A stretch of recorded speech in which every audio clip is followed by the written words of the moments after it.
Shut up and sit down.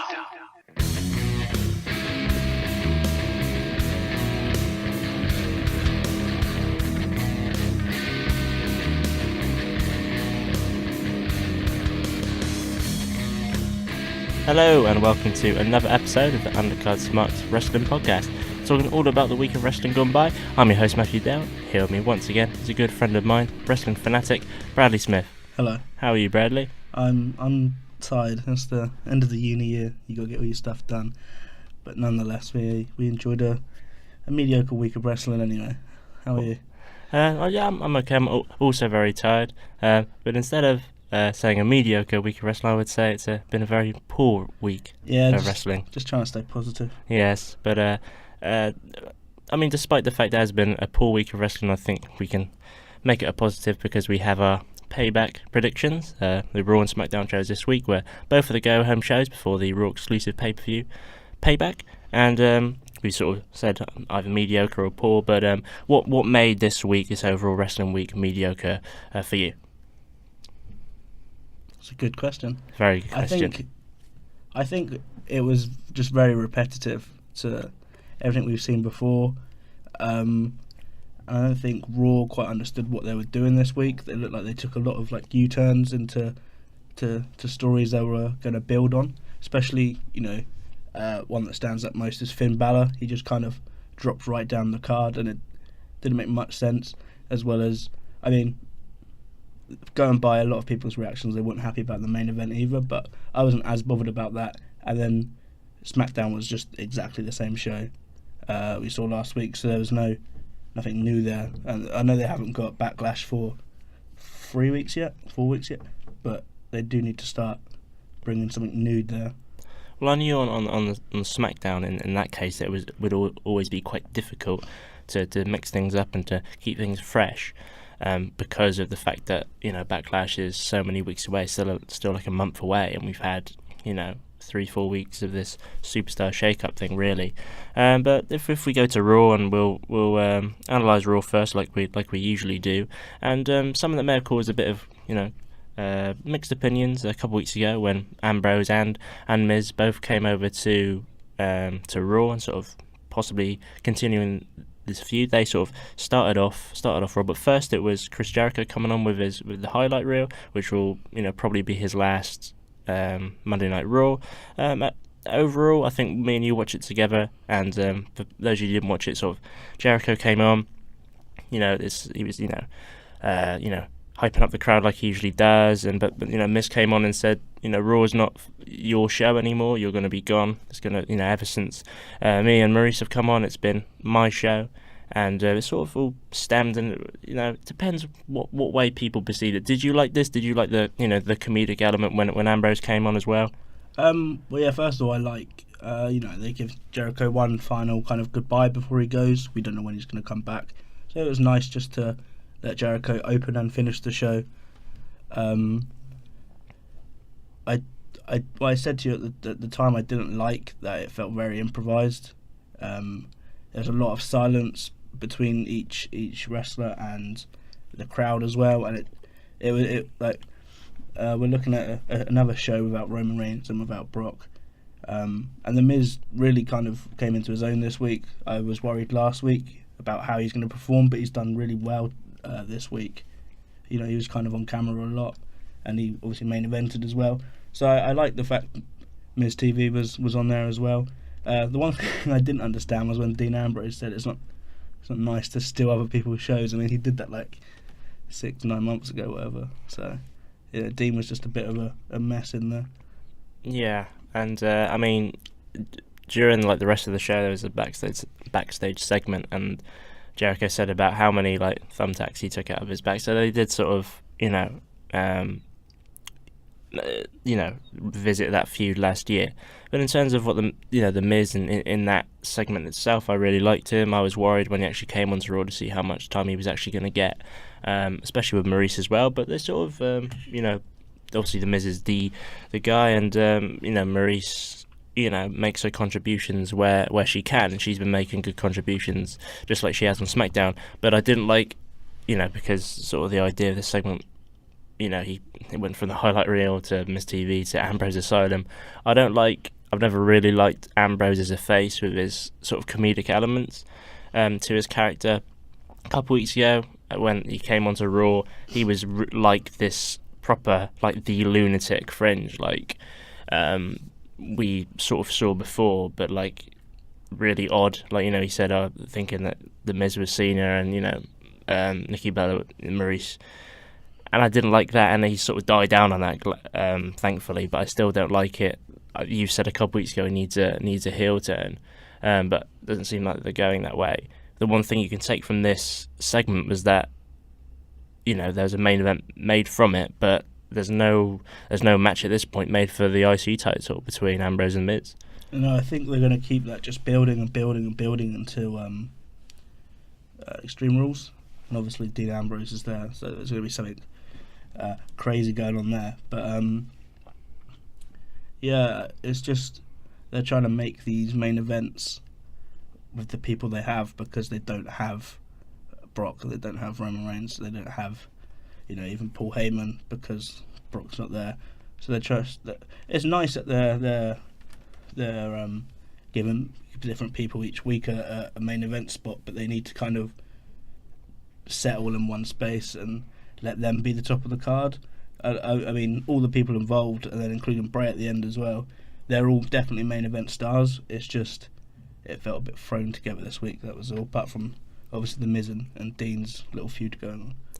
Yeah, and I think that's where we can sort of leave it and sum that up. There, a lot of stuff was thrown together this week, I feel, on the show, and one of the things that I'd say that wasn't and was quite stable was the singles match between Matt Hardy and Sheamus. I wasn't sure what way this was going to go, really, and one of the reasons was because Jeff defeated Cesaro in what I thought was a great match last week. But were you surprised that it was just Hardy picking up just a clean win against Sheamus? Yeah, I was surprised, because usually when you do these one-on-ones, there's 1-1, you go into the match at the weekend and you don't know which way it's going to go, and now it's kind of like, have the Hardys got all this momentum, or is it a sign that they're going to lose straight away? And what makes me think that more is that there was more of the broken gimmick coming in this week, and he also tweeted a lot, changed his Twitter name a lot, and I don't know what's going on behind the scenes, but it feels like they might have purchased the rights to this name now, and we'll talk about our predictions obviously at the end, but I it kind of feels like it's going some way. In terms of the match, though, it was a solid match. I like the handshake at the end as well, because they did state a couple of weeks ago that this match is just about two top teams having a fight at the end of the day, and that's how it was again this week. Yeah, I love the fact that it's still a face against face. There's a little confrontation between Sheamus or Cesaro and Jeff, sort of off out of the ring. I in some ways I understand why Hardy won, but if I felt like if you had one win each side out of the 2 weeks, you sort of have this level playing field going into this face v face matchup. Maybe I would have liked Sheamus to pick up the win due to some shenanigan outside with Jeff and Cesaro and distracted Matt. But at the same time, if you don't want Matt to really, you want him to be as strong as possible. You don't want even him to lose on free TV. If this broken gimmick is going to come to life again, there's rumours that WWE wants to just make one big payment for the rights for this broken character, and I think that's a great idea, because this character will make money. And we watched the final deletion last week, and I was thinking to myself, when I first watched it, which is when it actually came about, I really wasn't sure. I probably had more of a negative opinion on it than a positive. Now we watched it, and this whole gimmick has become such a phenomenon, and not many of these, not many gimmicks or even wrestlers outside of WWE in America, like from Impact Wrestling, really make an impact. Pardon the pun. And because of that, and because of everything that's happened, I sort of had more of a positive outlook on it. but I think that the broken character would be a massive success whenever it does come to light. Yeah, I really hope so. Everything you've said is 100% true.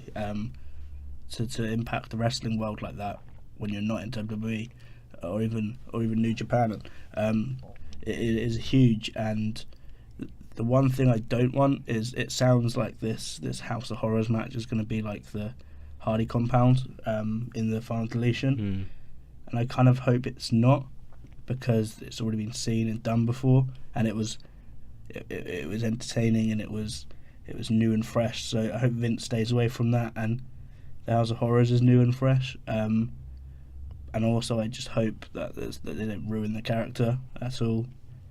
Try and like make merch out of it or whatever. Like, they were doing really well in merch and stuff, but just let it be about the wrestling and the entertainment, and not about this profit side. Yeah, I mean, inevitably they will try and push and try and make as much money as they can out of this, but this is sort of a rare breed, really, where this gimmick is loved by so many people, and I think a lot of people are excited but worried that what's going to happen to it.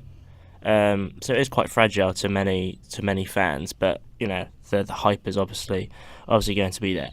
But I think Matt will stay true to the character and really deliver on it, and prove that he's changed so much in his few years away from WWE. Yeah, exactly. I think that's very well put. As we said, there's obviously going to be a lot of hype over the character, and maybe some hype that, in my opinion, may have died down ever so slightly, is the Cruiserweight division. And there was, a tag team match between Jack Gallagher, Austin Aries, and they beat Neville and TJ Perkins. And the reason I think it's died down is because, there's now, when the Cruiserweight division started, there was only a few characters. Then it picked up a bit when Neville came, and now it's been centered all around Neville, and there's only so many challengers. There's only 3 realistically at the moment, hence this tag team match. Now it's sort of dying down, and you see on 205 Live, there's again, it was Neville and Jack Gallagher the day after Raw. It's these same matchups, although they're good matchups. It's not matchups that people want to see, and they're very predictable in terms of the fact that at Payback it's Neville and Aries. What do you think of? Well, I mean, there wasn't much to say about the match. It's a very quick match actually. But what's your opinion of the state of the Cruiserweight division at the moment? If you're going to have a champion for a long time, then you have to bring these new challenges, these fresh characters into the picture, just so you kind of think, oh, maybe he'll beat Neville this time, and then he won't, and you move on to the next person. And it's good, because this is what they did for a while, and then they started developing these characters and keeping them around. But like you said, they're literally just like 4 characters at the minute, and I know they don't have much time, so they're going with one main storyline, and you're obviously trying to entice people to go and watch 205 Live, but I don't think that's working at all. I mean, we said it before, but where's Mustafa Ali? Like, he had this great appearance on Raw, and he was on 205 Live this week, but you don't really see much from him. It's all about TJ Perkins and Neville at the minute, and Aries. And I don't know after Payback if this is going to continue. Yeah, when I was thinking about my predictions, as we'll get to at the end of this podcast, this and another match was the most difficult to predict, because you need to think about where this is going to go. It could go either way. If Aries won, you're going to get a rematch, but if Neville won and retained, then you have a chance for maybe Aries to go off and maybe have a feud with maybe someone who's a bit more unknown, maybe someone like Rich Swann, maybe come back into the picture, and they could have some great matchups. I know Cedric Alexander is injured at the moment, but you need this one big guy, big star, to have this firepower to work with, not just 2 or 3 characters in the Cruiserweight division. Because although I'd like to see Aries with the title, and also I'm not going to give away at the moment. At the same time, you have this, 4 good characters. Maybe TJ Perkins not so much. I'm never really the biggest fan. But with the other 3 that were in the tag team match, it's I'm a big fan of all of them. And Neville, since he come back from that injury in December, he's been incredible. But it's just a shame that it is dying down ever so slightly because of the people that you know, are lacking in the cruiserweight division, and I don't think the heel turn of TJ Perkins has been a success. No. And that's sort of been a shame for Neville, really, and with his title reign. Yeah, I think that's what they try to. You obviously bring this heel turn to have a sidekick or whatever into just Neville's story as being the king or whatever. But I just thinking about, you know, like during the Ruthless Aggression era, you had 4 guys main eventing every pay-per-view. You know, Triple H, John Cena, Randy Orton, and there's always, like, you know, there was Jeff Hardy for a bit. This 4th person always changed, but they kept it fresh for years. I know people complain, like, you know, if we saw John Cena, Randy Orton, like, next WrestleMania, just say, they'd be like, oh, this is part 84, whatever they'll say, they'll make a joke out of it. But for years it kept us entertained, and you just need to bring just small, like, inventions into this 4 just to keep it fresh. You know, have a ladder match, have a first ever cruiserweight table match or something. You know, just keep it fresh. You know, because they're all top performers. Well, I mean, even TJ Perkins, you can't deny the talent there. So just try and keep it a bit fresh for a bit, and we won't get as bored. I know they only have 5-10 minutes a week, but work with it. You know. Yeah, I mean, I had even less time this week. I think this was the only.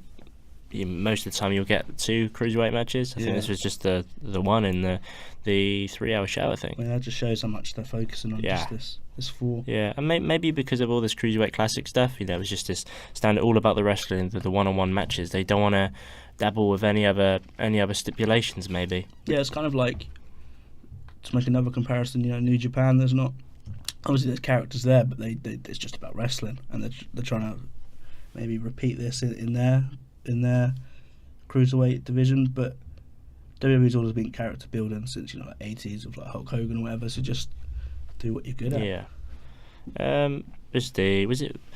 We'll move on to the first ever dumpster match on Raw. Yeah. And there was Michael Cole was reiterating that this is the 3rd dumpster match in history, and Kalisto against Braun Strowman. And to be fair, I didn't think it was going to go this way, with Kalisto winning in sort of, you know, comedic fashion, really, but not for Kalisto after the match anyway. But what did you make of this? Yeah, I didn't think last week this would ever lead to something like this. No, first of all, I'd never thought it would even come to this. You know, but this was new for Kalisto. He kind of, you know, reinvented himself this week. I'm not sure about the entrance or whatever, but I like the ring gear. That was alright. But yeah, in like a Rey Mysterio-esque kind of way, he won, and I knew that was coming. What I didn't know was coming was afterwards. You know, like Braun doing what Braun does best, and he destroying, as he put it, squatting the bug. Yeah, but well, firstly, you say about, you know, reinventing himself. That was it, a new sort of theme tune as well. New kind of shorts. But he couldn't even do like the lucha in time with. Nah, he's dropped off a lot. And if you think about it, you know, I like, you know, and this all makes sense to make Braun this monster and this retaliation, this anger inside of him. Obviously, that's what to build his character. That's what he would obviously need to topple Roman.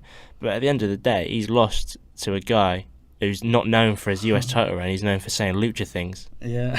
that's all he's known for now. Yeah. And in a way, that's kind of embarrassing for the fan if they think about this. Yeah. What I like about this though is, you know, that he's lost against Roman at Fastlane. He got knocked out of the Battle Royal at WrestleMania. So, you know, the fact he lost again to me doesn't really matter. Like the attack afterwards is what matters, because it shows he doesn't care about losing. He just wants to hurt anybody in his way, really. Yeah, I mean, to be fair, you are right by that. But if you think about like afterwards when he put Kalisto into the dumpster and he was sort of pushing it up the ramp, he seemed like, you know, it's really struggling with it. But at the same time, you know, a couple of weeks ago, he, you know, toppled the. That's literally my first thought. It looked really hard to get up that ramp. I know it's a ramp, but come on, you're the Braun Strowman. Yeah, but I guess it was cool that like we were saying, it was very difficult to know or if Kalisto actually got out of the dumpster or what time he got out. Yeah, if there was some kind of probably. padding or something. Yeah, but it was decent. It would have been nice if the dumpster actually toppled over completely. Yeah, that's what I was hoping would happen. And once again, I don't really know why. Finlay and Jamie Noble and some other guy.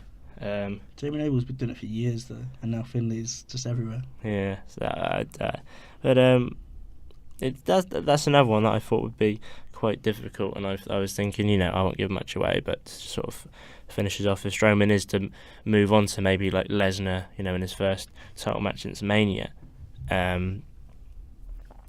is he gonna, how is he gonna overcome this? He needs something to thing. kind of make the. He can't just come out and challenge Brock. He needs something to push him there. So, and I heard his first title defense isn't till SummerSlam. SummerSlam. Yeah, that's what I really? heard. I think it might have been Dave Meltzer, but I hope that's not true because that's like I was thinking maybe Bad Blood, which is the last Raw pay-per-view before SummerSlam. So, but yeah, I heard it was Braun and Brock at SummerSlam. Really? Yeah. So I'd be down for that. Yeah, but I mean, you can't. This is my only complaint about Raw. You can't have your show run without your Universal Champion just because it's your main guy. Like, he has to have some kind of appearance, and we can rant about this for hours, and we're trying to keep this short this week. But yeah, just like the whole 30-day thing and all that stuff. Like, just Brock has to appear eventually or something. Yeah. Because it's showing this, like it showed this week, that you need that main event kind of picture in there. Otherwise, it's just a mediocre show. Yeah. Another thing that was very mediocre, Dana Brooke and Alicia Fox. We'll just want to make sure I include everything. There's another match later on that we'll whiz through quite quickly. Like I said last week, I don't want to slight Dana too much, but it seems to me that something's going to happen, obviously, between Dana and Emma came out afterwards after Dana beat Alicia Fox, which was in about 2 minutes. And if you're trying to, create something for both, but especially Emma as she's coming back, and I've, rarely seen much of her. She was only on Raw for a brief time last year before she got injured, but I am a fan of her straight away. If you're going to make something of this and make something believable and something to hook onto, Dana's not the right person. I know you've got like the history because of NXT and whatnot, but she really hasn't improved. Like in her finishes, like the Michinoku driver, and she didn't even hit it properly. No. She slammed Alicia Fox down, and then she's landed like half a second after. It just looked very just unprofessional, very dodgy or whatever. It just didn't look great. But I really don't see anything coming from this. I mean, at most, you're going to get something either next month or this feud will just be on free TV. Yeah, I think if you try too hard, then you're bound to fail because you're trying so hard. So she's just kind of let this. Like, she has a very muscular physique, very different to what other women wrestlers on the roster have. So just work with that or something.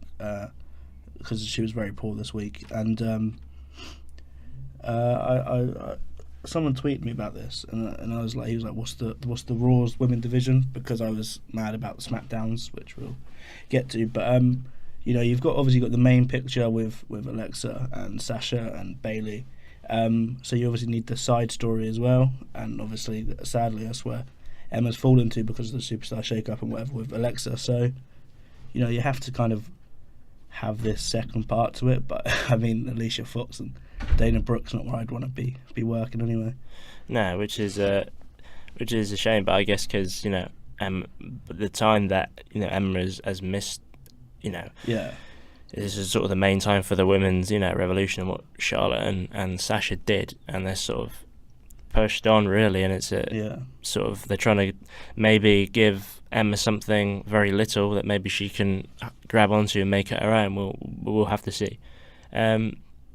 I think, but moving on, I think a couple of definitely the both of us and other people sort of wondering what would happen to Finn Balor before Payback, or he's on Miss TV on a pre-show Payback. Yeah. But we were wondering after this segment with Bray Wyatt a few weeks back, basically telling Finn to watch out what was going to happen to Finn on TV, and he sort of featured in. He was on a match with Jinder, Kurt Hawkins, and he cropped up in this six-man tag, replacing Enzo, which was great. I feel. Yeah, it was obviously good to replace Enzo, but just to discuss backstage politics for a bit, which is never fun. Because the House of Horrors match isn't for the WWE Championship anymore, maybe pushing Bray into the Intercontinental picture instead is a bit of a thank you, I guess, which has just completely got rid of the feud everyone was actually quite excited for in Balor and Bray. So yeah, it's like, what's next for Finn? He can't just be tagging with Seth for like months, because obviously you got Seth and Samoa Joe this weekend. That'll be the end of that. But then what comes for even Seth as well and Finn, because there's no top heel at the minute, I guess, on Raw apart from Braun, but he's obviously with Roman and Brock. So a lot of people have been talking about Balor Club with the club, which I'm not sure will happen, because they always want to keep Finn as this top babyface, but there's no kind of progression there to prove why he should win the title back or anything. And it's like they've just it's like they just give up on the blokes that get the injuries. That's what it's really felt like, and it's sad because Finn has always been a top performer. Yeah, and there was, I was surprised when he first, debuted on Raw and beat Roman. Yeah, definitely. That was huge, and he still does get, maybe not as much of a crowd reaction as I would expect. But you think he, Bray might be into this Intercontinental picture, but I think that this feud with Balor might still happen. Maybe Bray will pick the title up first or something. I think it might happen straight away. Actually, I think we'll get onto it later. But with Bray was in the main event, I think he was just maybe finally establishing himself as a Raw superstar now. Once again, before Payback. I don't think because it wasn't just Ambrose or Jericho as well. Jericho's going away. I think maybe it was just establishing himself into this match. It wasn't about the match. It was about him in the end. That was what people can take from it. And I think that this is a great sort of like feud for Finn to get into. I've been for Bray as well. Yeah, for each of them to elevate themselves, and maybe something. If Finn gets over this, feud, he could really push on then. Even though Bray has, lost a lot of feuds in the past with, Cena and he lost Orton at Mania, and many others actually. Lost to Taker at Mania. It's still a good progression for Balor if he was to overcome this feud with Bray if it happens. But with the match itself, wasn't much. But what thinking about the predictions and thinking about Samoa Joe and Rollins, I just something clicked. When they did the backstage and Anderson and Gallows did the too sweet thing with Samoa Joe, I thought I sort of know what has happened with the club and how they're perceived. I just think if Joe might go that way. Yeah, I'm not sure if they have much time for Joe. Yeah, there's a lot of rumours that the club would be dropping into this faction as well. Obviously Kevin Owens has left, so he can't be in it. And it makes sense. I didn't really think of that. I thought, just this week there, because I think it was for them more about Enzo and Cass than Seth. But maybe you're right. Maybe they will start something with Joe, which Raw have kind of ruined a lot of things, as well as making good things, and I've just started to lose interest in Joe a bit. Like a couple of weeks ago, he cut that great promo, and you just don't hear from him because he's in this mid card. So the excitement from this match is just gone for me at Payback, and I'm never excited for an Enzo and Cass club match anyway. So I'm glad that's on the pre-show. Yeah, but we've seen it so many times. We even saw it a couple of weeks ago, I think, on Raw. I think. Because Anderson slammed Enzo onto the turnbuckle. That was how that finished. We've seen it so many times, but with Enzo and Cass, it's sort of lost at the moment. We really don't know what's gonna happen with them. It's very I was gonna say it's been very up and down, but at the moment it doesn't look too bright for them. Well, they've obviously lost the Revival down to injury. So you're just kind of making what you can until they come back at SummerSlam. Which I think will be difficult. Yeah, it's very difficult. I mean, they've lost the New Day, so there's just that, like, even that 5 minute of entertainment just gone as well. And the club, and I know the club have a big following because of what they've done worldwide, but in WWE stance they haven't, and Enzo and Cass, they've just lost a lot of people too. So it's just something we don't really care about. But we'll see. But something that I do care about very much is a certain Alexa Bliss and what she has done on Raw.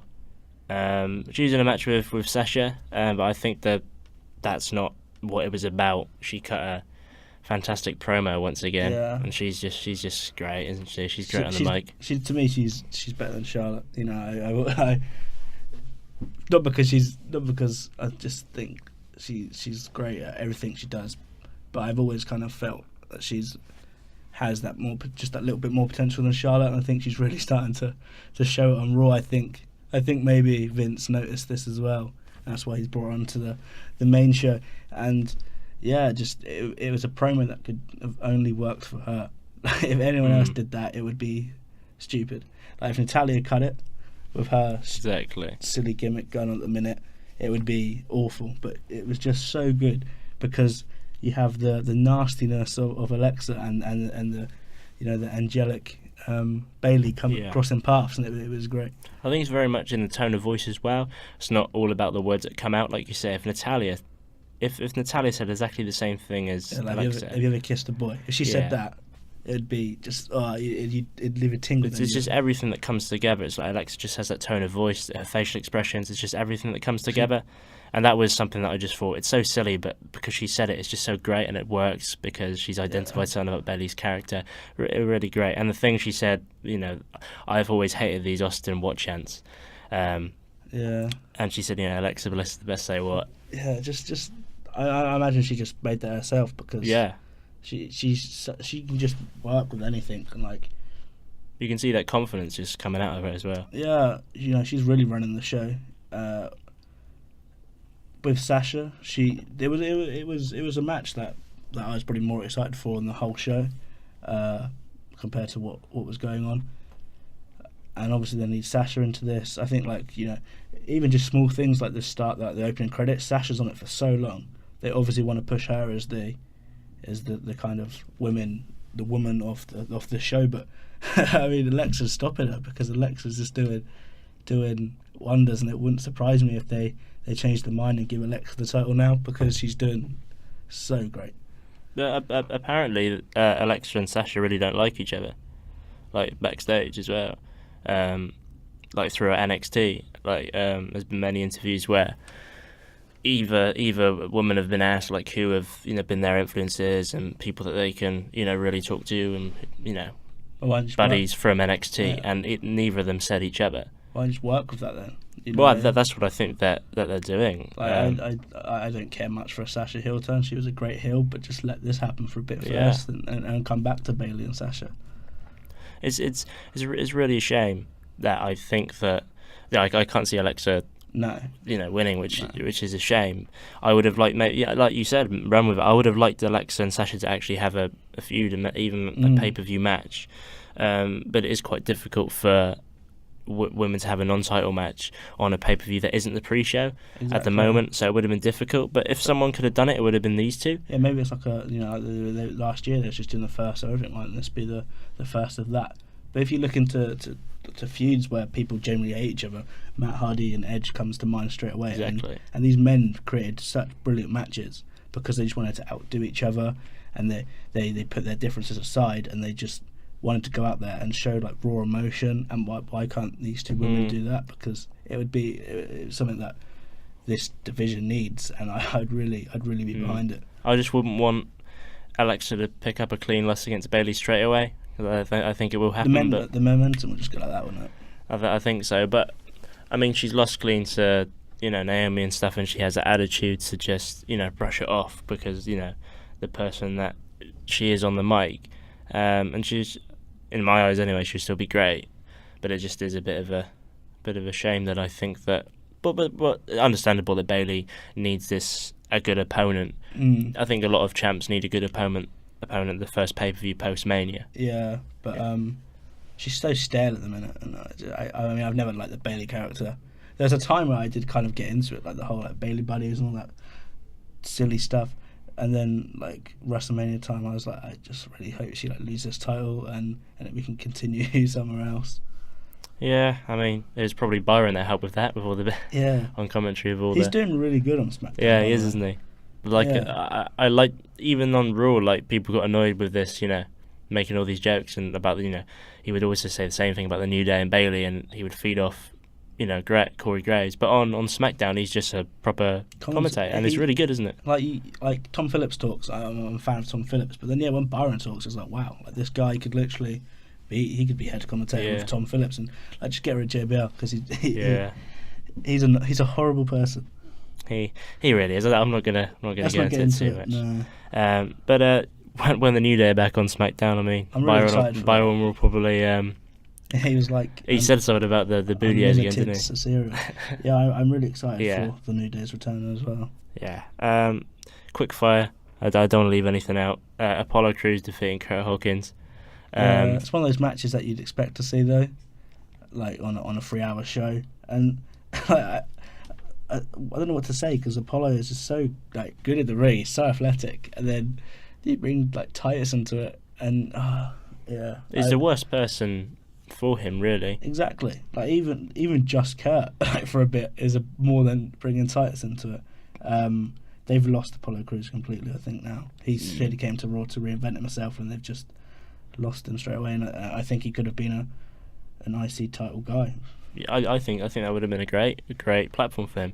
Even like I've seen like these NXT documentaries on the network, and they were like promo classes, and they made out that Apollo was really poor, and they were even like praising like people like Bailey and other people that were doing like, and Bailey's promos are very I know scripted, but they're not natural at all. No. Even though I know, a lot of promos are scripted. But Apollo, and they were just making out that Apollo is just like rock bottom in terms of, promo skills. And when they talk about like the new, this is supposed to be quick, but when they talk about the new generation of like NXT coming up, like they always mention Apollo for like 2 seconds. But he is a talent, and I just think they've lost it there. Yeah, it is a bit of a shame. I mean, like I just said about the promos and stuff, I mean, he doesn't have much of a character, which is a shame. But I think a heel turn would be. Yeah, we've compared him to Bobby, and obviously Bobby was a great heel, so why not? Yeah. Bobby Lashley, by the way, not like Bobby Roode or whatever you think. Although he is a great heel. He is a fantastic heel. Yeah, and we'll move on to the main event. I mean, we have touched on it anyway. But ended in a no contest. And what I liked about this first is, Miz said that he had this partner, and he didn't come out. And obviously it revealed to have been Bray Wyatt. And I like the fact that he didn't come out till the end because he's his own man, and he doesn't have to do anything for anyone. And came out when the time was right. And I like the fact that people can try and gauge that. I really liked it. Like I think it fit perfectly as well, because after the match, even though it ended in no contest, the fact that Miz was trying to make out that he's the best and sort of, exactly. And then it just fit because he was just behind Bray, and Bray would look and then deliver the Sister Abigail. So, even though I didn't like the highlight reel and everything at the start, I think that this main event, even though it was a poor Raw, but overall, in terms of the main event, it was done for the right reasons, and the fact that Bray was there, kneeling in the ring at the end as the show ended was decent. Yeah, unrealistically, people were saying John Morrison's coming back, Damien Sandow's coming back, and this was unrealistic for just a show before the pay-per-view. So realistically, bringing Bray into it is one of the best things they could do, and people were saying like how they hated it. But yeah, I this is something new for Bray, and I liked it because this is Bray of old, I guess. Like being his own man, not having the backing of Luke Harper or Eric Rowan, and showing that he's still a dominant force. He could he's Sister Abigail to everyone, and it was just great. Yeah, this is probably the most I've now sort of appreciated Bray not just as the character, but the person behind it, because there's probably been so much of a struggle, so many ups and downs. Because he's, as this character has been around for about 3 years now. I think it debuted with the Wyatt family after WrestleMania 29, I believe. But it's been up and down and struggle, and the fact that he's still there and still ending not just a SmackDown but a Raw. Yeah. Even though it was a poor Raw without Lesnar and whatever, without your champs there, it's still. Yeah, I know. Still give credit to him. Yeah, I know people don't like the fact that Bray's on both shows at the minute, but I do. To like be able to run 2 shows, like he main evented Raw and the next days on SmackDown, cutting a great promo, and I think we need to give his promos of recent like a lot of credit, because he might just be saying stuff, but they're like genuinely fearful, and that's what he's going for. But yeah, like Bray is like you say, he's still around. Like, if the character didn't work, he wouldn't be here. So people need to appreciate that, because he's a top guy, and like just go like if he did go in with Finn, like that'd be great. But if he went into the IC title, that would be great, because he's so like versatile. He could literally do anything, and he's willing to do anything because he cares. Like, and like I'm not sure. Well, I'm guessing that the promos that he has cut on Raw and SmackDown have been pre-recorded, probably. But the fact that he's able to juggle all of this, and I've been, quite captivated by this during the end, even like a week before WrestleMania, and like whatever you think about the wrestling, you're always still hyped for Mania, and even then the promos that he was cutting then was like not great at all. But and even you think it might die down a bit, like fans enjoying wrestling, because you it's this cycle again. I've still enjoyed these promos that he has cut, which proves the sort of the magnitude of him as Bray Wyatt. Yeah, I think we're so excited. Like, we're not excited, but we're intrigued what this House of Horrors match will be. That it's all kind of coming together nicely. I'm glad this weekend we'll finally find out, and then Bray can go and do something, and Randy can go and do something. Yeah, and that was Raw. My overall impression was mediocre to poor as we started this podcast. Yeah, I think I'm always stoked for the Hardys, so that was good. Obviously Bray, Finn, Seth, Samoa, the usual names are always good, but then everything else was poor. And as we start reviewing SmackDown Live, I would I don't know. I was gonna say that SmackDown was a slight improvement on Raw, but and that was sort of the general gauge of people online. But I probably think they're about the same. There were a couple positives, and the opening segment had mixed views from many. And I just realised why SmackDown was better, and we'll get to it. And we will get to it. But SmackDown was better this week. Yeah, I'd probably give that. But one of the things that we had mixed opinion with the opening segment, which was meant to be just a standard interview with Shinsuke Nakamura from the lovely Renee Young. And he was to sort of save him sort of talking and losing people. Out came Dolph Ziggler. Yeah, well, I know he can't speak English very well, so I knew from the off go like this wasn't going to be an interview, and I knew Dolph would come out. He came out straight away though, which was nice. But then what I didn't understand was he was going on about Michael Jackson and stuff just because he wears a red jacket. I was like, what is happening? I honestly, Dolph lost it a bit. I think like in his head.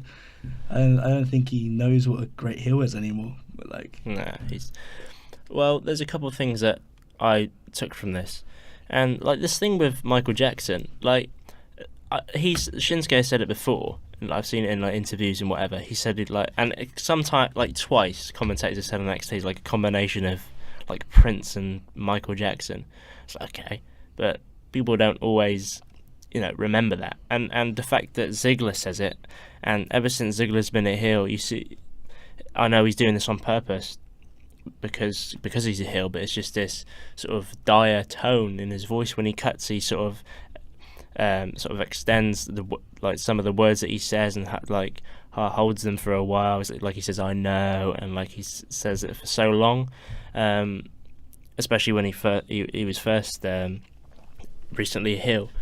And I just don't really don't really like it. That combination and the script writing, this Michael Jackson stuff, it just sucked, in my opinion. I don't know if he wrote it because he thinks he's like a comedian, big shot.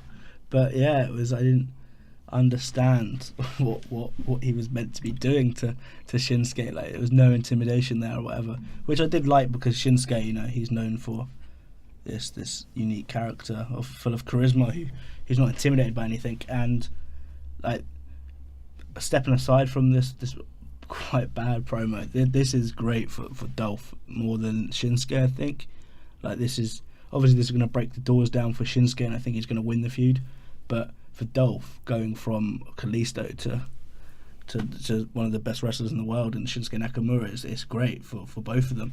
I always think in a small show like Smackdown, Dolph could be a main event talent, and he proved that last year with The Miz. So something like this could just elevate him back up to there. Yeah, I think it definitely has that potential, and I agree when you say it sort of benefits Ziggler more. But aside from anything that happens in the coming weeks, building up to probably Backlash that they'll fight, it's going to be a great fight, and everyone knows that. And Ziggler is a great performer, and we all know, well, people that have watched NXT knows what Shinsuke can do. Yeah, that's what I mean. I think they might just hold off Shinsuke from like competing at all, and then just hit the ground running at Backlash with like a huge victory, and like just give him like 15 minutes to show what he can do. And I hope they do that, because I don't want him to like fight like Eric Rowan for like 1 week and just that be that, because Shinsuke is like, his 30, 40 minute matches on NXT will always be so entertaining. So just to hold, I mean, obviously we know what he can do, but people that don't watch NXT don't.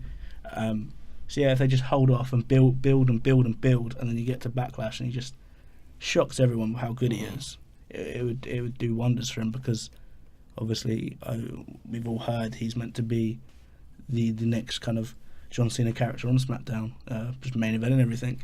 Do you think that, and I've heard those plans as well, but do you think that he might be sort of held back because, and the crowd might not gauge to him because of the fact that he can't cut, these promos, and he has very little to say? Yeah. Do you think he can still reach that, break through that glass ceiling on his wrestling abilities alone?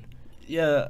No, you said that it's quite hard because first of all, he's like Japanese. That's already kind of, if you look at Japanese wrestlers in the past, yeah, Funaki and Yoshitotsu, and that's the latter is definitely one that I remember from the what he did, which in WWE, which was very little and was treated very badly. He's so good, like as a performer, like yeah. And they say it a lot. They like let him talk in the ring, in his wrestling ability, which they say for a lot of people, but for Shinsuke, it has to literally mean that, because he obviously can't cut promos.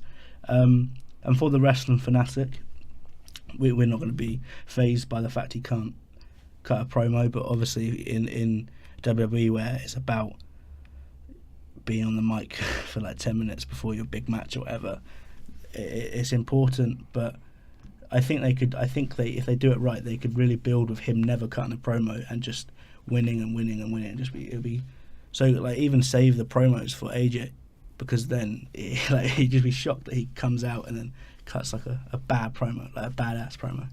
Like, yeah, but I think that all fans, and probably recent fans who maybe got into wrestling over the last few years, are just so they have this idea that the stereotypical wrestler is not just in the ring. You need this whole package. You need to be on the mic, and everything comes together. And it all comes together into a match at pay-per-view or on free TV.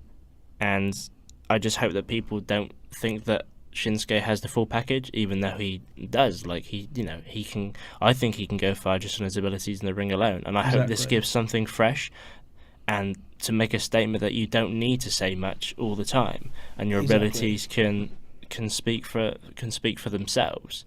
I think that there's not much of a there is a story, and it can be told just in the ring. He's called he shows his emotions in the ring. He's the king of strong style. He lets out all of this aggression he channels, probably all of this aggression from, moving over to Japan and moving from Japan to America and trying to make something of himself. You don't need to say much on the mic, I don't think. People know that anyway. Yeah, for the fan that's beyond just like casual, we know, and I mean, the great entrance, like people have called it a war song because it is. It's him going to war in the ring, and like just thinking about it makes me happy because it's such a good entrance, and some people cover up their talents by being good on the mic and vice versa.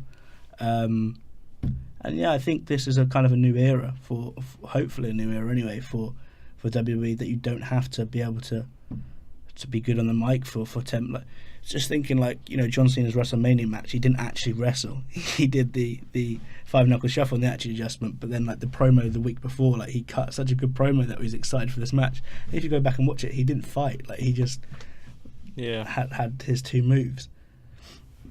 So hopefully this is like a kind of I saw a What Culture video and I think it was either Simon Miller or Adam Blombeard who said that Shinsuke has brought a new kind of style to WWE, and I hope so, because I'd rather him not cut a promo than cut a bad one, Yeah, exactly. And we'll see. It'll be interesting to see what the fans think and how the fans gauge this style for the next few weeks up until Backlash and then beyond.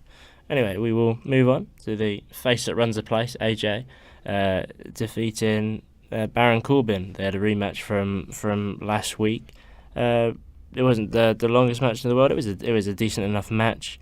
And do you like this whole thing and with Kevin Owens being sort of there in the background at commentary this week? Well, I wish Kevin Owens would have a match, because obviously he's great on commentary and he's great speaker. Going from Shinsuke to probably my favourite promo cutter. But yeah, like it just feels like this is going for Baron to make it a triple threat, and I really hope not, because I said to you, like, as soon as the Superstar Shake-Up happened and Kevin Owens started SmackDown, like my instant thought was we're going to see an AJ versus KO soon, and I want to see that at Backlash. I don't want to see Baron in the title fight. And if he has nothing to do at Backlash, I'm not bothered, because obviously we know he's going to have a WWE title fight after Jinder's done with it. So, just I don't care if he's not at Backlash. Like, don't ruin a main event. Well, hopefully it's the main event by adding Baron into it. Well, I don't think it's going to be made a triple threat. I think that. Excuse me. I think that Sami Zayn and Corbin are going to have a feud now. Yeah, I forgot about that this week actually. Yeah, that's my error there. I sort of had to read out. I actually forgot that happened, and it sort of makes sense. Sort of like Corbin says he's the lone wolf, and he'll doesn't want sort of this. He doesn't like make excuses for anyone, and just like this lone wolf and take out anyone, and he's gonna take out this face in Sami Zayn, really, which I think isn't a bad way to go for both of them, really. Well, just thinking if Baron is next, and he's obviously gonna beat Sami, and like Sami just doesn't win, and I just that's the thing. In a year, we said this around WrestleMania time. We wanted by next WrestleMania Sami to have at least had a title fight, and it doesn't feel like that. But it feels like at the minute the current US title, kind of the people around that are actually going to be the WWE title contenders come like Survivor Series, maybe. Hopefully there's a huge switch up, because obviously you've got your four out of your 6-7 top talents at the United States title at the minute, and obviously you need to elevate them to the WWE title. Like, I think there was always, once the Superstar Shake-Up was set and I knew where everyone was at, I thought it was always going to be a slow process. And then when I saw, what the United States title was going to, be Styles and KO, I thought, it's just odd. Then you got the Jinder involved now, and it's just like it's going to take a while for everything to seem normal and understand where people actually are on the card on each brand. Well, you kind of need this done by like SummerSlam time, though, because if there's a shake-up every year, you can't take a long time to transaction into something like a bigger picture, you have to do it kind of not straight away. I mean, you don't want Kevin Owens to lose to a jobber and like lose his title and then just go for a main event. But you want it to happen as fast as it can, and hopefully we see. I don't know, like you haven't seen Luke Harper for a while. Maybe he can just take the United States title and do something with that for a bit. Just because I want to see Kevin, I want to see AJ, I want to see Baron, I want to see Sammy, I want to see Shinsuke, and even maybe Randy Orton kind of round the WWE picture by like SummerSlam time, maybe even Survivor Series. Yeah, maybe I wouldn't mind Orton holding the title till SummerSlam, and then someone coming along then like. There was rumours of maybe even of a Corbin taking the title off him. Yeah, I heard that. Which would be just quite nice. But I would like Orton to lose at SummerSlam to sort of, in a way, handing over, the reins to someone. Well, yeah, the thing is, like, Rusev wants his challenge at Money in the Bank, which I think he'll get. And I really want him to take the title, but they're not going to let Orton give up at Money in the Bank, obviously, because that's Money in the Bank. You want to kind of push this new guy at SummerSlam, so why not be Baron? I can get behind Baron being champion, but I really want Rusev to be champion now. He's come out and said that. And at Money in the Bank last year, Ambrose cashed in on the same night, so that's sort of maybe Baron will win that. I hope not though. I hope Sammy wins it, or maybe even Rusev. Baron's not a bad shout, but there are a lot of sensible options. Yeah, I heard Big E, which obviously links those rumours that he's going to get a singles push. But why would he just be in that match? Obviously we're still a month away from that. Well, a month and a half. But it would be nice to kind of see where they're going with it. But like, obviously the typical choice now would be like Sammy. Yeah, but at the same time, I think this is sort of a Daniel Bryan moment for Sammy. I'm not sure if it would feel as lucrative if, he cashed in. I guess maybe predominantly, not many faces cash in. Yeah, maybe someone like Dolph or Shinsuke come in from that and they win. I know we shouldn't be really discussing this, but it is quite interesting. Maybe Baron would be like the first guy to not cash in on an injured person or something. Just there's a lot they could do with this, I think. Yeah. But if it is Baron, at SummerSlam. Yeah, and it should work. And quick, we mentioned Rusev, so just a quick word on Rusev. I think it was a nice thing. It was like it's all about Backlash and Payback, and it's like, oh, well, you got Rusev now. We remember what the guy he was. He didn't lose for a whole year, and it's like, oh, we're looking forward to looking even further to Money in the Bank as well. That's why I'm excited for Money in the Bank, because Rusev's just come out and like demands a title shot, and I think it's not like he doesn't deserve this. This is the guy that beat Roman Reigns. Did he beat Roman Reigns? No, he didn't.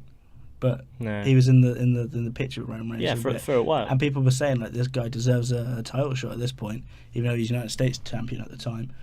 But yeah, I'm really excited about it. Like, SmackDown, a land of opportunity. You've got Jinder being No.1 contender, so why not Rusev? Because he's so good at in the ring, and we said it around kind of when we were saying Cesaro needs to be pushed as well. We said Rusev as well, and I still stick by that. Yeah, I've been a fan of Rusev for a while, and even the stupid stuff with I can remember a segment a few like December time, January time, and Shawn Michaels was out, Handsome Rusev. Promoting a film, and Rusev was just like, yeah, put her in the movie. You got this CGI and Photoshop, just put her in the movie. And he is quite good on the mic. The time I hated him or disliked him the most was when he was in a feud with Dolph Ziggler and then Lana and Summer Rae, and that was actually voted either that or there's a feud with Nikki and Brie Bella, which is one of the worst feud of the year. But since then, then he had a upturn when he won the United States, and he down a bit when he lost to Roman. But this is a great platform for him now. He's tucked away in SmackDown, and he can sort of do what he wants. Yeah, hopefully he doesn't tag with Jinder again, because that was like a big mistake. But what I'm intrigued by is Lana going to be by her side, or is she going to be doing her own thing now? I think she's going to be doing her own thing, which I'm down for. Like, Lana had a WrestleMania match like a couple of years ago, so why not just carry on wrestling? And Rusev doesn't need to be accompanied to the ring by her all the time. Maybe it takes away that seriousness that he's like this big like Bulgarian guy. And he's got like the most like beautiful wife, and they're just like she's doing like the mic work and stuff. So maybe Rusev just needs to be by himself now. She's been around for long enough now to try and do this. This is the right time. You get switch brands and you give yourself give Lana a chance. Although her gimmick doesn't look to be the greatest. I can't wait. I mean, I know she's not going to be like challenging like Charlotte, but it's just nice to kind of enjoy something else for a bit. Like, it doesn't always have to be so serious, which it is with Charlotte, because she's such a talent. Yeah, and she's only had one match before, which was actually at WrestleMania, albeit on the pre-show. So we'll see how that goes. We'll talk about the tag team division. Right, this is why SmackDown was better this week, because my boys at the Fashion Police, Breezango, are #1 contender, and I know this is just a stepping stone for the New Day, but I don't care. I'm so happy. Like, I'm very happy. They're so over. Like, it's ridiculous how over they are. I know when they won, the crowd wasn't that much behind it, and they cut to that guy like with that really like bored face. But like on social media, it's so over. Like, yeah, people are so happy. Once American Alpha beat their clones, You and they won first. Yeah, you kind of knew. Because usually, if you get these two matches with this beat the clock challenge, usually the latter match, there will be a winner from that match. And they beat the Ascension really like a couple minutes. Like, they actually had a lot of time. I know, and I said to you, I was worried that like that Nikki Bella's like just buried Tyler Breeze, and then he's come out and done this. Like, it was a really good performance as well. It wasn't like a silly roll up. It was like a duck super kick, and then it was he did like a slam. And it was really good. Like, I know people were saying that they should have like had a few wins first for this, instead of now they'll be having a few wins until Backlash. But I'm all for it anyway. I know they probably won't win, and the New Day will come into the picture afterwards, because Kofi should be back by SummerSlam, I think. Yeah, hopefully.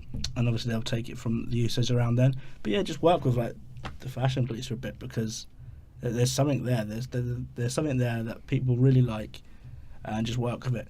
Might have some potential for a decent enough match with the Usos. I think it could go really one way so. or the other. I think if they won, they would do wonders with the New Day as well, because you've got two like very charismatic teams, and it would be just like, I know we say it would be fun, but like it'd be good as well. Like we Fandango not so much, but we know what Tyler Breeze can do from NXT.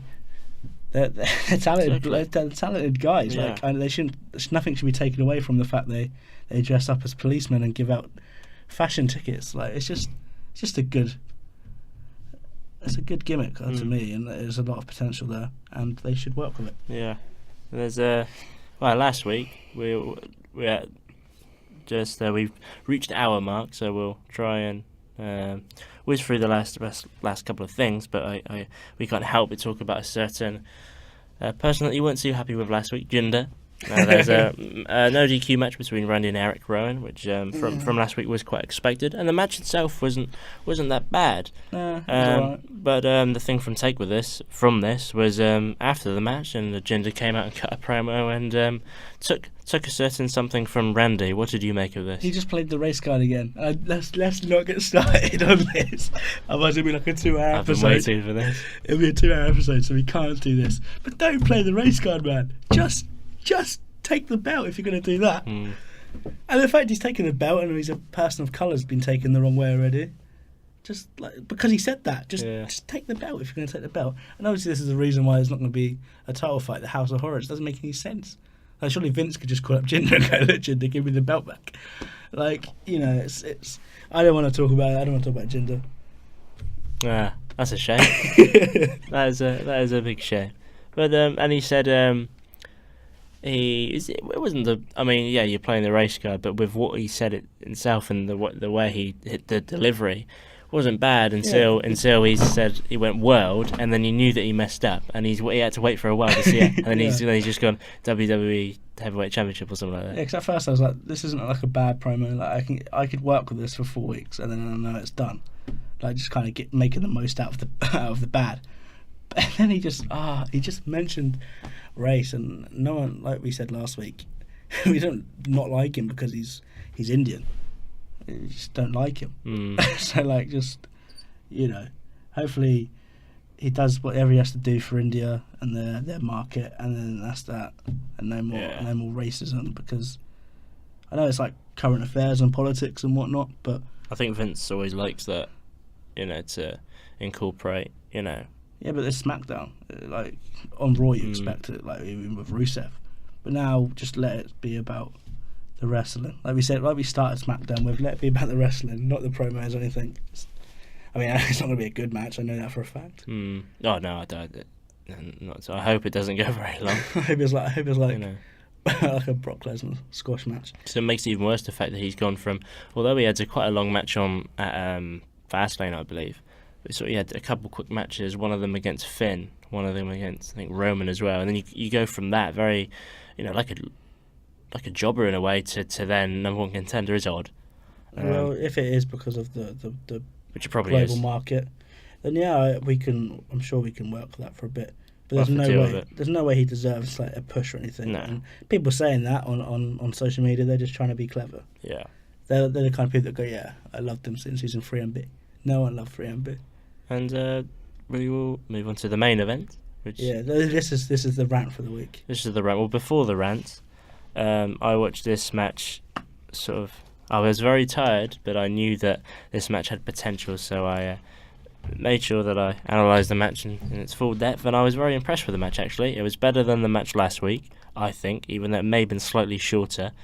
And in the time that it had, they really delivered. And even before the rumours were there that Charlotte was going to move to SmackDown, I thought this is a great starting point. And it really did deliver, but like a couple of the matches this week on both shows, the main talking point was what happened after the match, and this is your platform to air your grievances. Yeah, I'm going to go onto my Twitter quickly, because that's where I started a rant, and I was like, I can't finish it, because I could go all day, and you only have 140 characters. But like the match, like you said, the match was all right, and it was better than last week, and there was more of a kind of a story there, and then, but you just knew that they were that the three of them would come out, and stop Charlotte from winning, and like my Twitter's not loading, but I remember just saying, like, first of all, the only like kind of realistic thing I can see at the women's division at the minute, the title match, is like Charlotte versus Becky, maybe Charlotte versus Naomi. So just give these three undeserving people in Natalya, Tamina, and Carmella, like, just give them 10 minutes of spotlight, and then move on and let Charlotte and Becky do something, and then let them finally bring Asuka up, because it's really what needed. I don't want to be seeing Tamina versus Charlotte or Tamina versus Naomi. I know like what happened a few months ago was upsetting or whatever, but it's no reason to give someone a push or more airtime than's needed. And Carmella, I thought she had potential, and then she's lost it with James Ellsworth, and Natalya, I've never liked Natalya, and I respect what she did 8-9 years ago, but now it's completely different, and she can't keep up. And yeah, she's all right at being this heel character, but she doesn't deserve to be even in the same ring as Charlotte. And yeah, like, I know they couldn't keep Alexa and Charlotte, because then that would kind of be hogging like the talent, but I know you have to make the most of what you've got, but SmackDown have nothing. They have literally nothing. It is a bit of a disappointment. With Tamina, for example, it's like with her, anything with her dad aside, like, I just don't like her. She's just like muscle. She just acted as muscle for people for most of her career. And I remember like the video package when Jimmy Snuka died, and then they like showed a splash from Tamina as well, and that's like the only thing that that's like the only splash that she's ever like performed. Yeah. Of like the lack of TV time that she's had, or just the lack of matches really.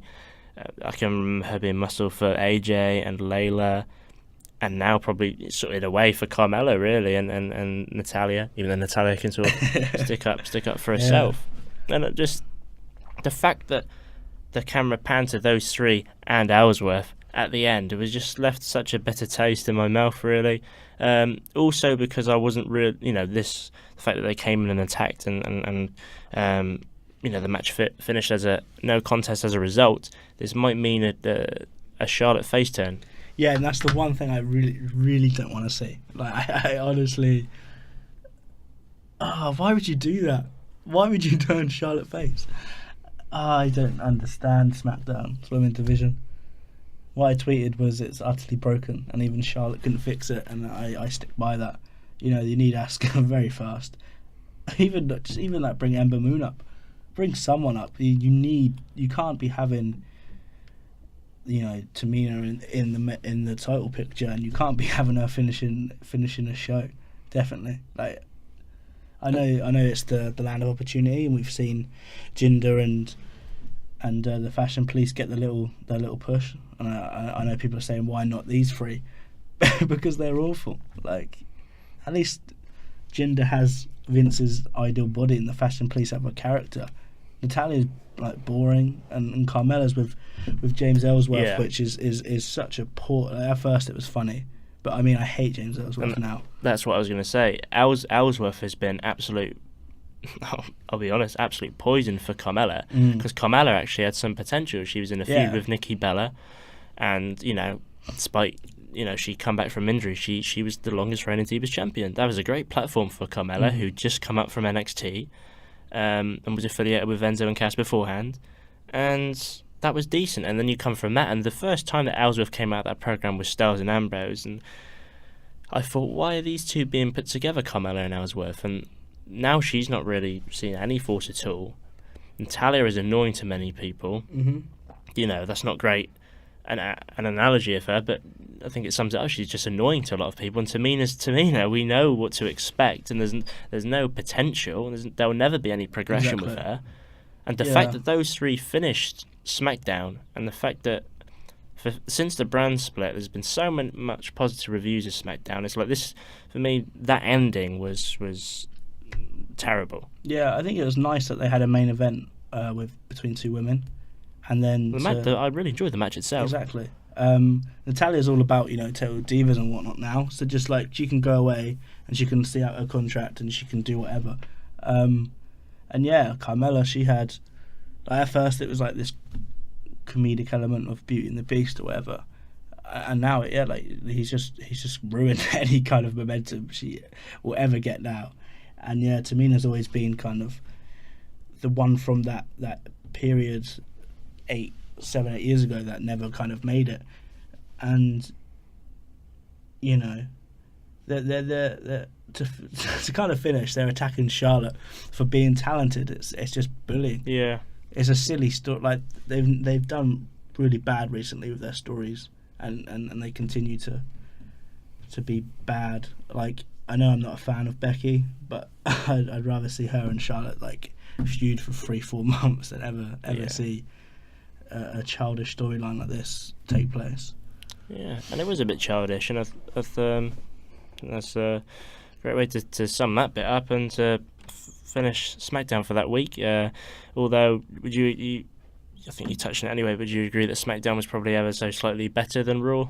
Yeah, I think the names they had proved that it was better this week. Yeah.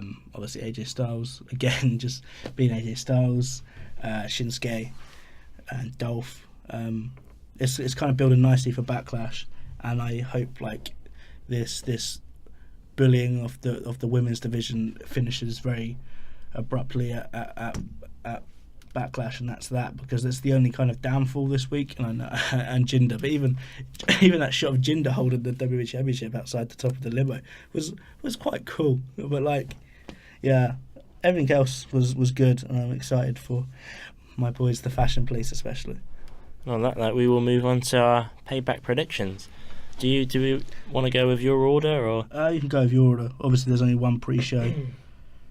Yeah. But what I just thinking from Miz TV, he's obviously going to upset Balor, and the Miz versus Balor is going to be a top match. That would be good as well, wouldn't it?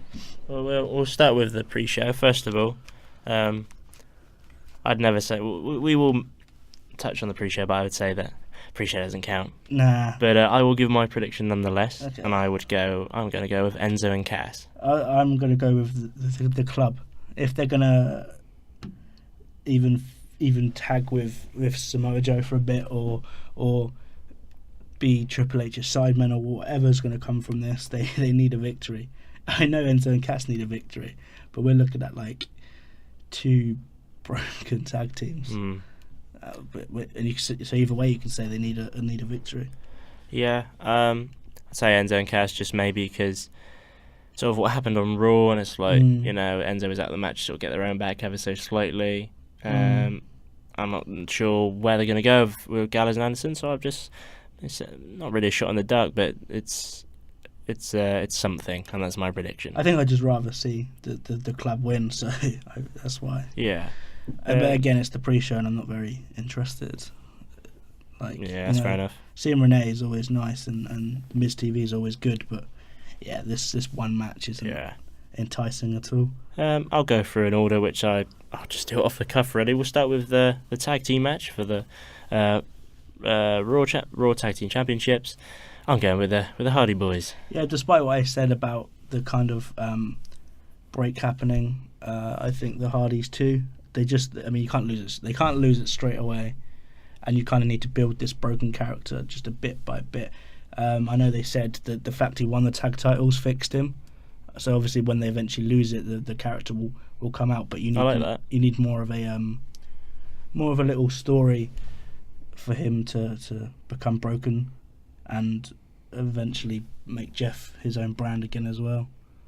Yeah, and there are rumours that Jeff is gonna be that main guy again, like he was before he left the company. And I think it would be, before Matt hasn't been as top as Jeff. The fact that Jeff could be that same guy, and top of the ladder on one brand maybe, and then broken Matt on the other, but as popular as Jeff would be top. But we'll see. Yeah, just why bring the Hardy Boys back as like this nostalgic item just to split them up a month later?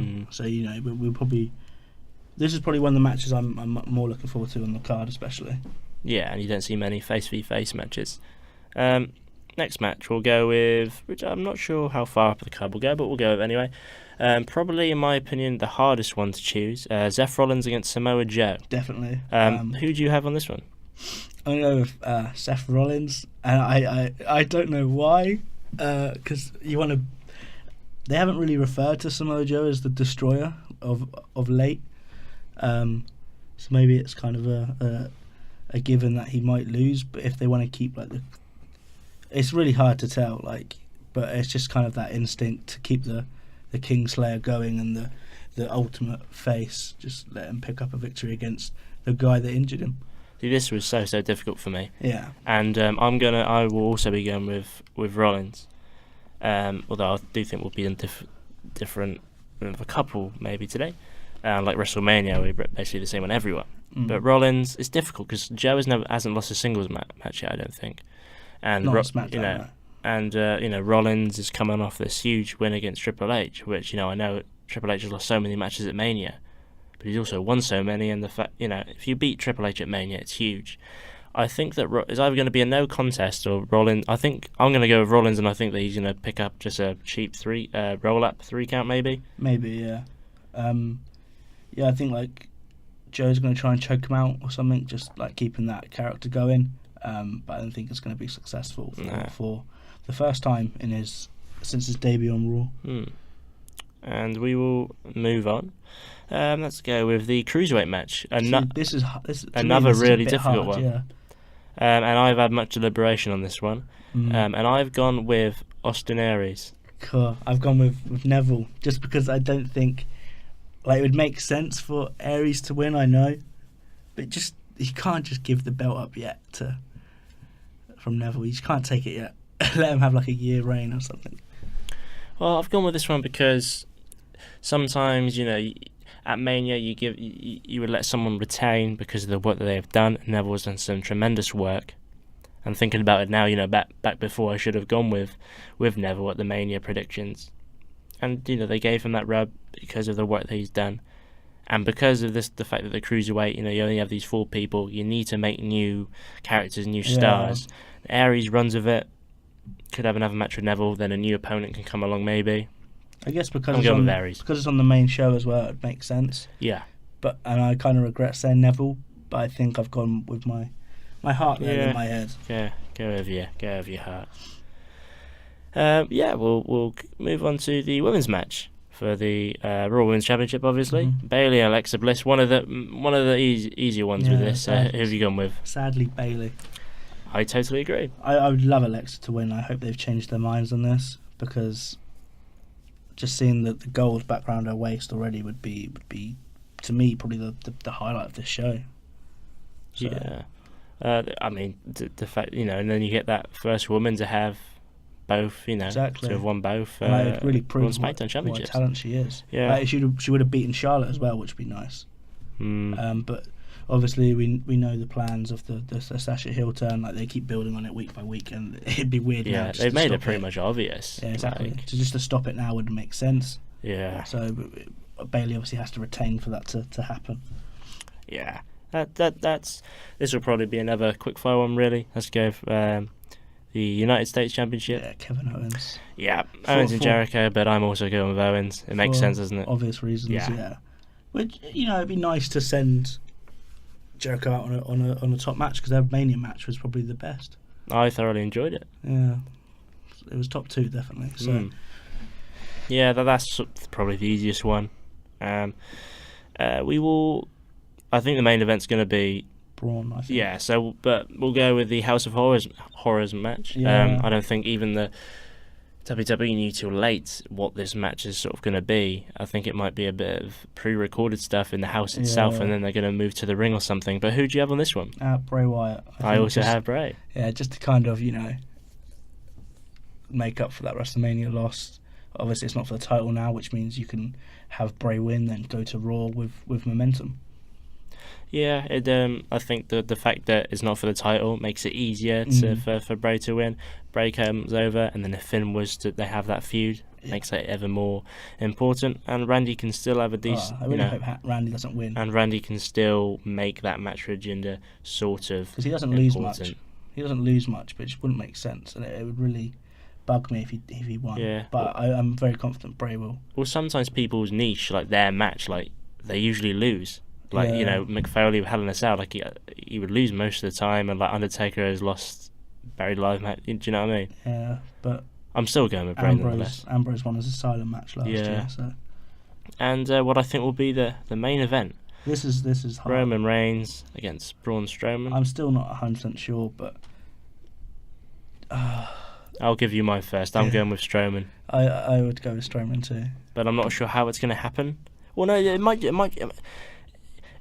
If he's going to pick up a clean win against Roman, it would be now, because the fact that Reigns had all these injuries have been reiterated so much. Exactly. He's not going to be 100%. Obviously, we haven't seen him since it happened. The incident with Strowman. He's broken and he's injured. So why not have him win now? But I think this isn't the end still.